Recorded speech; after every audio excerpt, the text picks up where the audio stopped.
آئیے کتاب رحمت سورہ الکہف اٹھائیں۔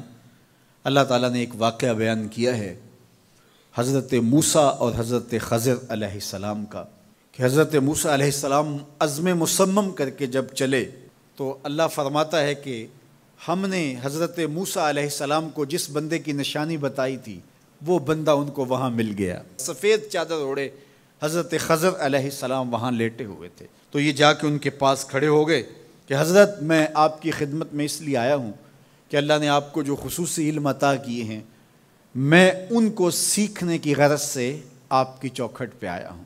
کہا تم میرے ساتھ صبر نہیں کر پاؤ گے، معاملے مشکل ہیں، سفر دشوار ہے، منزل کٹھن ہے، اور میرے معاملات ایسے ہیں کہ تم اعتراض کرو گے اس کے بغیر تم رہ نہیں سکتے۔ حضرت موسیٰ علیہ السلام نے کہا اگر اللہ نے چاہا تو آپ دیکھیں گے میں صبر کروں گا اور آپ کے کسی حکم کی کسی کام کی میں نافرمانی نہیں کروں گا، کسی کام کا انکار نہیں کروں گا۔ کہا کہ اچھا شرط یہ ہے کہ جو میں کروں اس پر تم اعتراض نہیں کرو گے، سوال نہیں کرو گے، یہاں تک کہ میں خود ہی نہ بتاؤں۔ تو کہا کہ یہ شرط ٹھہری، میں کوئی بات نہیں کروں گا۔ فانطلقا، دونوں چل پڑے، دریا کے پار جانا تھا۔ جو کشتی کا مالک تھا، کشتی بان تھا، وہ حضرت خضر علیہ السلام کو جانتا تھا تو اس نے کرایہ بھی نہیں لیا، لیکن جب کشتی پر سوار ہوئے تو عصا مار کے حضرت خضر علیہ السلام نے کشتی کا ایک پھٹا توڑ دیا۔ تو بے ساختہ حضرت موسیٰ علیہ السلام نے کہا آپ نے پھٹا توڑ دیا، یہ سارے ڈوب جائیں؟ کہا میں نے کہا تھا نا تم میرے کاموں پہ صبر نہیں کر پاؤ گے۔ تو حضرت موسیٰ کو یاد آیا، کہا میں بھول گیا تھا، اس پر مواخذہ نہ کیجیے۔ پھر دونوں چل پڑے، بچے کھیل رہے تھے، ایک خوبصورت لڑکا وہ بھی بچوں میں کھیل رہا تھا۔ حضرت خضر آگے بڑھے اور اس کی گردن مروڑ دی، اس کو قتل کر دیا۔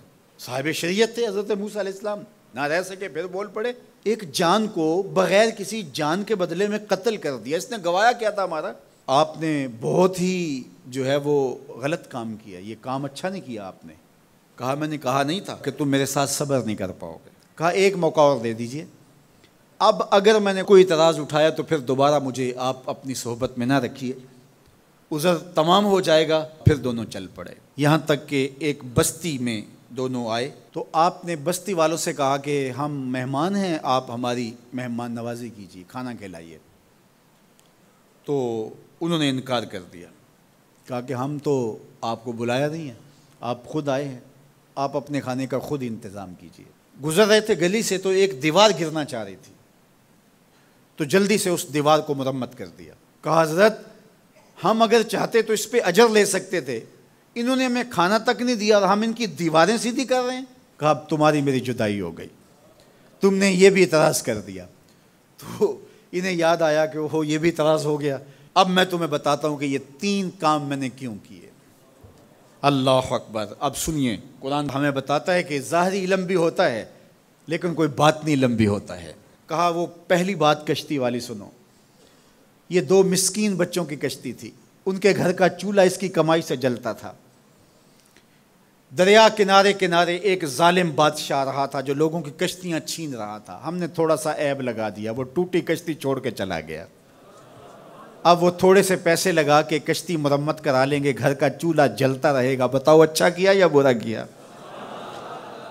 کہا رہی بات اس بچے کی جس کو ہم نے قتل کیا، اس کے ماں باپ مومن تھے، نیک تھے، صالح تھے، بچے نے بڑا ہو کے بہت برا ہونا تھا، ہم نے اس کو قتل کر دیا، اللہ اس کے بدلے ان کو بہتر اولاد دے گا۔ علماء تفسیر نے لکھا ہے اس بچے کے بدلے میں اللہ نے ان والدین کو ایک بیٹی عطا کی جس کی نسل سے 70 نبی پیدا ہوئے۔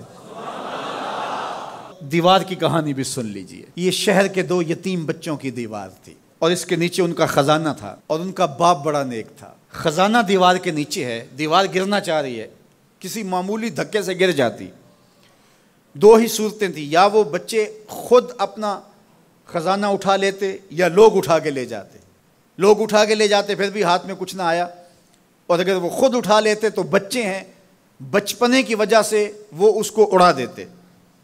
تو ہم نے اس کے اوپر دیوار کھڑی کر دی، جب تک وہ اس قابل نہیں ہو جاتے کہ یہ خزانہ نکال کے اس کو صحیح مصرف پہ لگا سکیں، اتنی دیر تک دیوار گرے گی نہیں۔ اللہ اکبر۔ وہ کسی وجہ سے دیوار قائم رہے گی، اور جب وہ اس عمر کو پہنچ جائیں گے جس عمر میں وہ اس خزانے کو سنبھال سکیں گے تو پھر دیوار خود بخود گر جائے گی اور یہ خزانہ نکال کر کے اپنے کام پہ لے آئیں گے۔ میں جب پہلی مرتبہ اس کو جو ہے وہ غور کے ساتھ تلاوت کیا تو مجھے یہ لگا کہ اس کا انطباق پاکستان کے حالات پہ بھی ہو سکتا ہے، اس لیے کہ یہ بھی یتیموں کا سرمایہ ہے۔ کتنے یتیم روتے بلکتے رہ گئے اور ان کے سر سے جو ہے وہ سائے اٹھ گئے اس وطن کے لیے، لیکن میرے مالک نے اس ملک کے خزانوں پر گہرے پہاڑ اور بڑی بڑی دیواریں کھڑی کر دی ہیں۔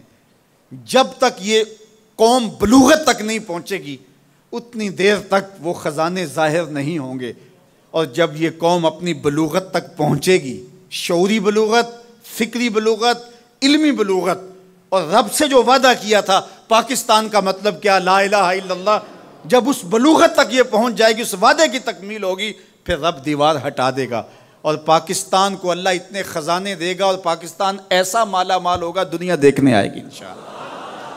اس لیے رب نے دیواریں بنا کے رکھی۔ تمہارا باپ معین الدین چشتی بڑا نیک تھا، تمہارا باپ داتا گنج بخش علی حجویری بڑا نیک تھا، تمہارا باپ حضرت مجدد الف ثانی بڑا نیک تھا، ان کی وجہ سے میں دیواریں کھڑی کر رہا ہوں اور مضبوط حصار لگا رہا ہوں تمہارے خزانوں پر، اور وہ وقت آئے گا جب تم بلوغت کی عمر کو پہنچو گے دیواریں ہٹ جائے گی اور تمہارا وطن زمانے پہ مہکتے پھول کی طرح اور چمکتے ستاروں کی طرح اور روشن آفتاب کی طرح چمکتا اور مہکتا دکھائی دے گا، اور زمانہ پاکستان دیکھنے آئے گا، پاکستان دنیا کی قیادت کرے گا انشاءاللہ۔ تو کہا یہ تعویل ہے ان باتوں کی جو باتیں میرے رب نے مجھے بتائی اور یہ میں نے اپنی مرضی سے نہیں کہیں، اور جو میں نے کیا اپنی مرضی سے نہیں کیا۔ تو یہ باطنی باتیں ہیں، شاید یہ باطنی باتوں کے جوش میں یہ بات بھی میں کر گیا۔ وہ کیا کسی نے کہا تھا کہ بھری محفل میں ایک راز کی بات کہہ دی، بڑا بے ادب ہوں سزا چاہتا ہوں۔